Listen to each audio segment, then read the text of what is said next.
I don't know if anybody has told you this. You are not working alone, you're working with God or something. What is the mindset at that time? Because here you have somebody who invested 10,000 rands. Here you have somebody who's helping you out with 750. You have a place now you can actually start a business, but then everything is just destroyed in one day. I was a footballer, not a businessman.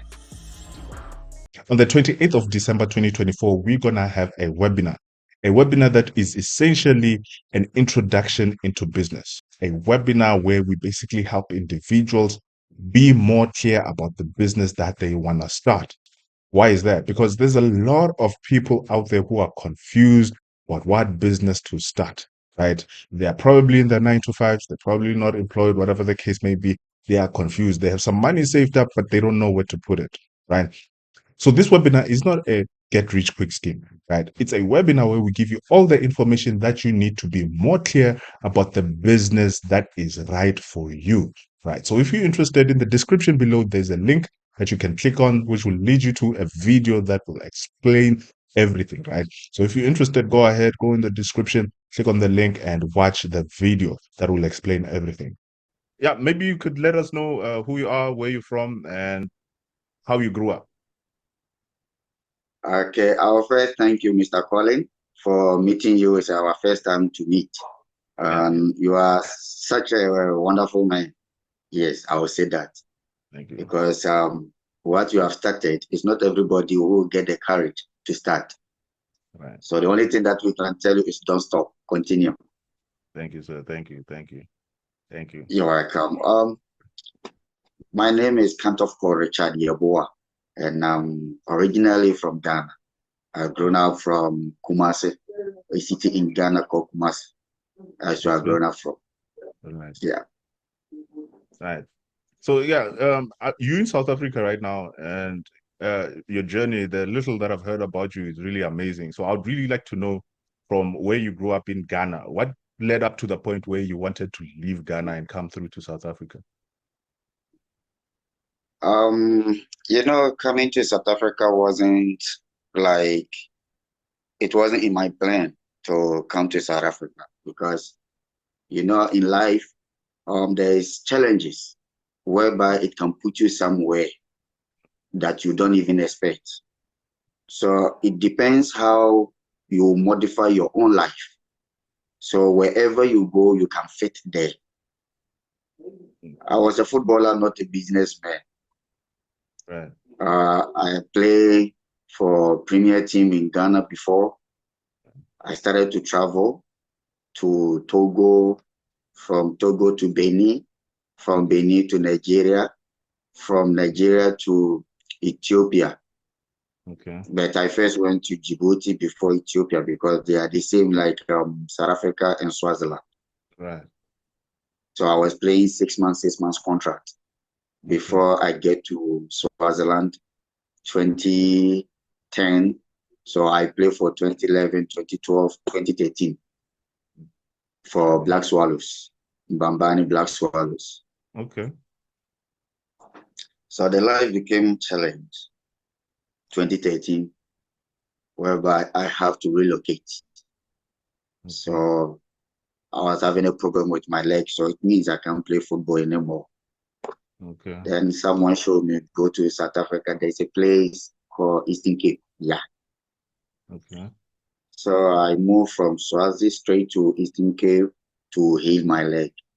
Okay. Then after healing my leg, I have no option, nothing to do because it's your leg that is making the money, not your hand. Right. So now the leg is not pushing anymore. So what are you going to do?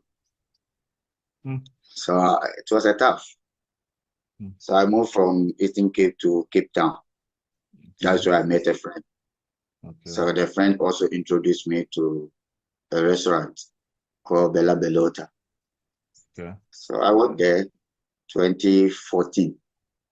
Yeah. I started to work there to I think almost 8 months, and then I got another offer. Yeah. Then I moved from there to Olive Bistro. Olive Bistro because it's a good restaurant, but the only thing is the treatment. Yeah. So because of the treatment, that's why also I left there And then I went to another place whereby I was also introduced by a friend. His name is Nana Evers. Yeah. That guy is a wonderful guy to me when I was in Cape Town. Right. So when I get there, he also get me a job in Speak Easy at Debenville. That is where I started to make a name. Speakeasy. What type of business is that? It's a restaurant. A restaurant. They Okay. pizzas, burgers, chips, Okay. steak. Yeah. Yeah. Yeah. That's where I Okay. started to work, and then when someone helps you in life, you also sometimes want to help other people. Right. So I try to tell other two guys that they can join us because there's a lot of money here. Once you work, at least you can get a lot of money from this company. They are paying. Okay. So I introduced them, and then my boss said, no, the way you work, if you bring someone, there will be no interview. We don't need any CV. Just bring them. So I brought those two guys in, and then we worked for 3 months. After 3 months, they let me got fired. Okay. Okay. Yeah. When I got fired, that day I was confused because I don't know what I did, and I don't know, and I was trying for them to at least to listen to my side, but none of them were able to listen to me because what they have already heard is what they are doing. Right. So even my boss, who likes me a lot, even throw me a bro. He wanted to punch me if I don't go out from the restaurant. So our accountant hold me. Then she took me out. Okay. I went home. When I get home, that's where I realized that I'm fired. In my entire life, working some place whereby they love me a lot, and then the same people fired me with a story that I don't even know. So I was surprised. So I stayed home for 2 weeks. I decided to relocate, and then I started to make calls. So through calling, and then I find my junior guy here in Pumalanga. Right. He said to me, no, come. You were in my senior in school and you were doing me good. So come this side. If things are fine, at least maybe you can also move on. Okay. And I said, okay, let me come here and try. If maybe here can at least help me in other ways. So I moved to this side, and you see, working a place whereby they pay you 5,000, and then you lost this job.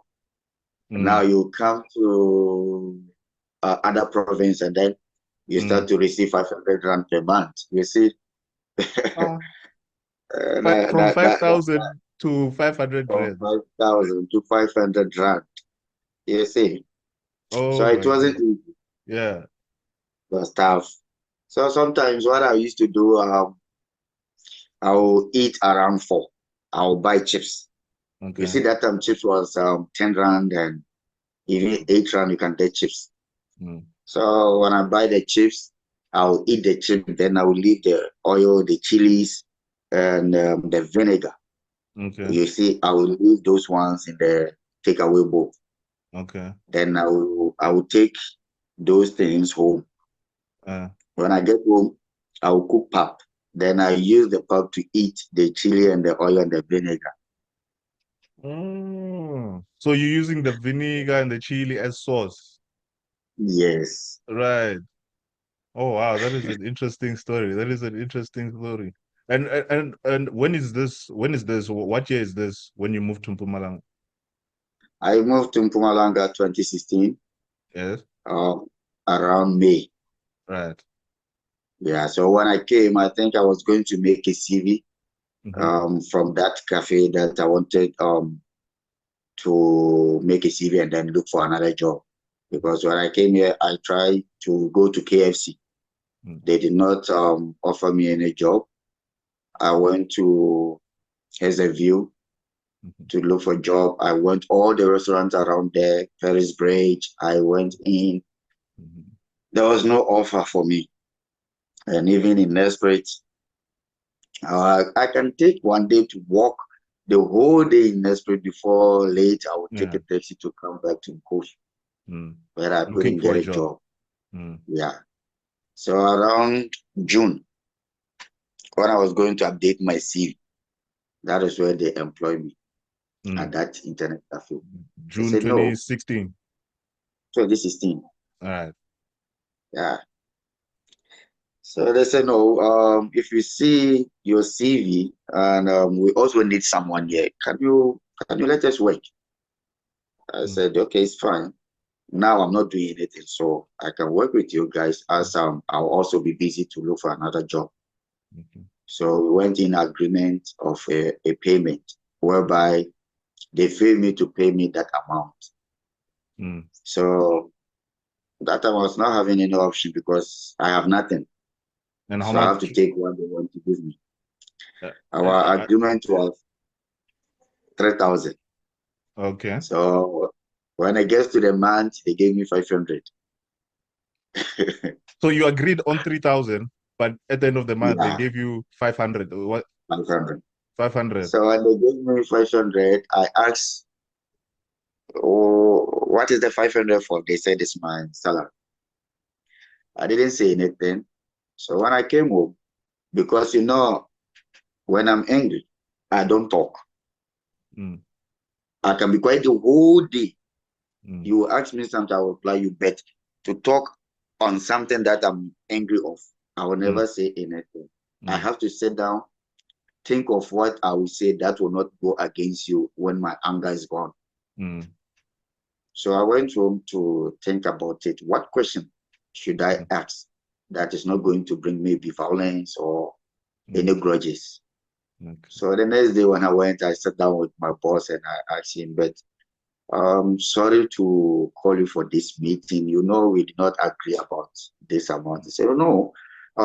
When you came this month, we see customers are coming. You see, so next month we will try to make something. So I said, okay, for next month it's not a year. Definitely the month will end. So when the month ends, they say 500 again. So I saw to it that there's nothing that I can do, but I must just take it like that because right, so I can do it. Right. So here you're working for a restaurant or what type of business is this again? It was internet cafe. Internet cafe. Okay. Yeah. Right. But I also try to understand his side because it's a family business. So that is why I try to lose interest of working there when he says it's a family business. So he have to share the money to the whole family before he can also pay me. So I told him that, okay, where I'm staying, even the rent is 700. So how can I pay my rent? At least if the salary can even pay my rent, at least it's fine. But even the salary cannot pay rent. So I have to make a plan. And luckily, I was helping other students for their assignments. And I was not charging them. So that is where they started to maybe monthly, this one will give me 100 rand, this one will give me 50 rand, this one give me 150, 200. Then I started to make money from those assignments that I was doing to support. And what are these assignments from? What students? Sometimes the person is attending UNISA. Sometimes the person is in university that they will give them some assignment. Yeah, the person will take maybe a picture and then he or she will send to me via WhatsApp and I will do everything, send to the person as a PDF or a Word so that the person can edit it. Yeah. So those are the things that I was doing. And later on, I started to fix laptops, computers, and then I started to also to gain money from that side. Yeah. So that's Then I interesting. started, yeah. Yes, you can go ahead. So that is where I started, and then now I can pay my rent. But the problem is, I travel to also to save something. You see. So as time goes on, I told my boss, okay, I can see you are struggling to pay me. So what I want to do, not to put all my burden on you, can I open my own internet cafe? He said to me, no, it's fine. It's a good idea because what you are doing is not everybody who will do that. They will just run away, open, and then take all your customers. And I said, no, I will never even take a phone and call even one customer from this company. Trust me. So he asked me, do you have a place where you are going to open? I said, no, I don't have any place. So how are you going to open? I said, I'm now going to look for a place whilst I'm still working here. So when I close, I'll go around and look for a place. So my lucky was where I was staying, there was a room that was empty. Okay. Then I spoke to the owner of that place. So the owner said, no, if you want to open a business, it's fine. I can allow you. And I was still staying at the same place, backyard.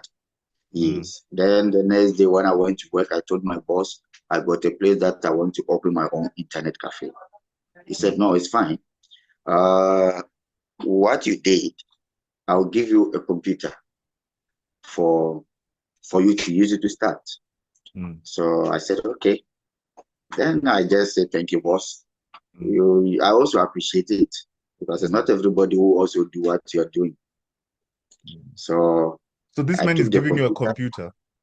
Yeah, he gave me a computer for free. Even now, the computer is still with me. I don't want to throw it away. You know, it's rare to have somebody who owns, let's say, a restaurant, and they help you build another restaurant that will compete with his restaurant. I mean, it's rare. So, but in this case, it's an internet cafe, but it's rare, and yeah, it speaks a lot about what type of person that person is. Yeah, it's really interesting. Yeah. But quickly before we continue, can we?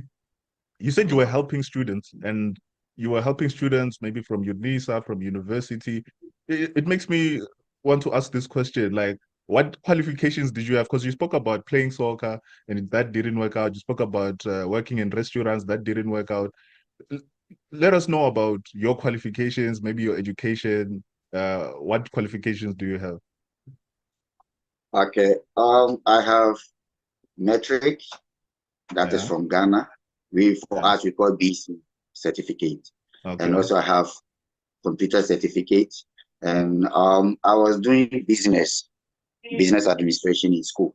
I did business. Yeah, in school. So when it comes to accounting, so this side, most of them, I was helping them through accounting. And also for computer ICT side. So all their homeworks and or their assignment, that is maybe let's take example, accounting or ICT. I will be doing it for them, sending it back to them, or maybe when school closes and they'll come to the cafe, and then I'll be doing everything for them. Sometimes they will just leave it and go. So that was what I was doing for supporting the learners around here. That was 2016 to 2017. Right. So those that I helped them, they know. So yeah, just that I can't mention names. Yeah. Yeah, no, I understand. It's very interesting that you've always found a way to kind of keep yourself afloat, right? You had people who promised you 3,000 rands but paid you 500 rands. You had who promised you 5,500 rands, right? So it's very interesting to kind of hear your journey and how you actually made it through. So your first business, you were talking about the internet cafe, the person who helped you get your first computer. Tell us about how you started that, the challenges that you faced when starting that particular business. After getting that computer, and also I got the place, I was not having any cash to invest in to buy maybe a printer and also some other computers for backup. I was only having a laptop. It was a compact, that old type laptop, compact laptop. So I went to a guy whom he borrowed me 10,000 cash. to invest in the business. But before going to this guy, I was in the room. I think I've been in the room for 3 days. No food, no water, nothing. For 3 good days. When I quit from that cafe, I stayed home for 3 days, no food, nothing, because I was not having any money. I was broke. So I just heard a knock, and it was one of our Ghanaian friend who was also living around here. He said, for the past 3 days, we have not seen you outside. What is the problem? So I told him, no, I'm fine. He said, no, you are not fine. You are even reducing weight. What is the problem? Oh, so it's difficult to speak out, but as you are here, I will tell you. So then, bro, I don't have money even for food, nothing. So he just said, I'm coming. He didn't say anything. He just said, I'm coming. So when he came back with 750 or 740 rand. He gave it to me. I said, for what? He said, no, I'm giving it to you for free. Take it, buy food.